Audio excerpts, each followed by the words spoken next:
The manager spoke to Mavis severely. "You are a very naughty engine. You have no business to go jauntering down Toby's line instead of doing your work up here." "It's that Toby," protested Mavis. "He's a fussman. Toby has forgotten more about trucks than you will ever know. You will put the trucks where he wants them and nowhere else." "But—" "There are no buts," said the manager sternly. "You will do as you are told, or else." Mavis stayed good for several days. Mavis soon got tired of being good. "Why shouldn't I go on Toby's line?" she grumbled. She started making plans. At the top station, the siding arrangements were awkward.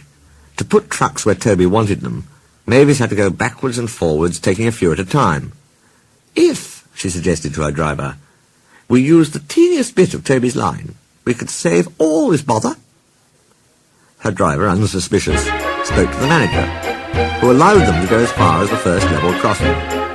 Mavis chuckled, but she kept it to herself.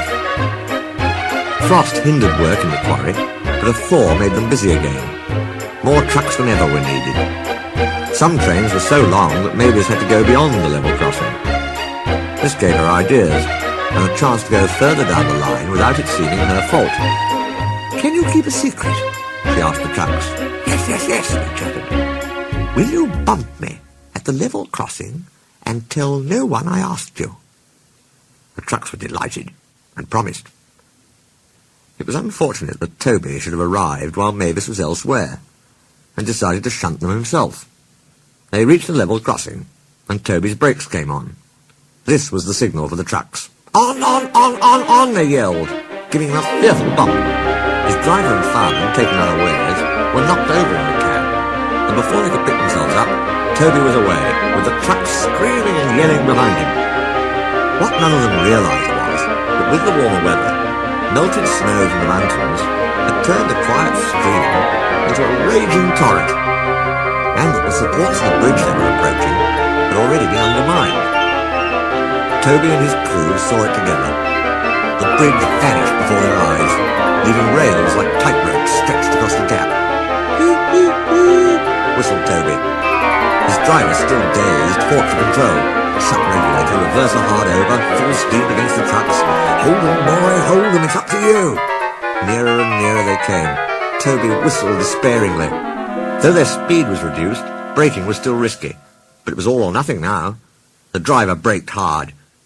Toby went into a squealing slide, groaned fearfully, and stopped, still on the rails, but with his wheels treading the tightrope over the abyss. Mavis was horrified. She brought some men who anchored Toby with ropes, while she pulled the trucks away.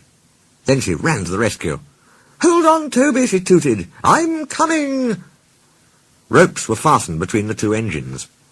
Toby still had steam and was able to help, so he was soon safe on firm track, and saying thank you to Mavis. "I'm sorry about the trucks," said Mavis. "I can't think how you managed to stop them in time."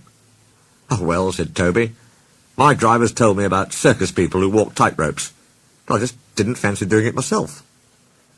The Fat Controller thanked the manager and his men for rescuing Toby from his tightrope. "A very smart piece of work," he said. "Mavis did well, too, I hear." Mavis looked ashamed. "It was my fault about those trucks, sir," she faltered. "I didn't know. But if I could—" "Could what?" smiled the Fat Controller. "Come down the line sometime, sir. Toby says he'll show me how to go on."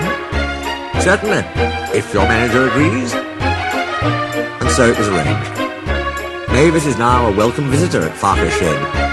She's still young, and still makes mistakes, but she's never too proud to ask Toby, and Toby always helps her to put things right.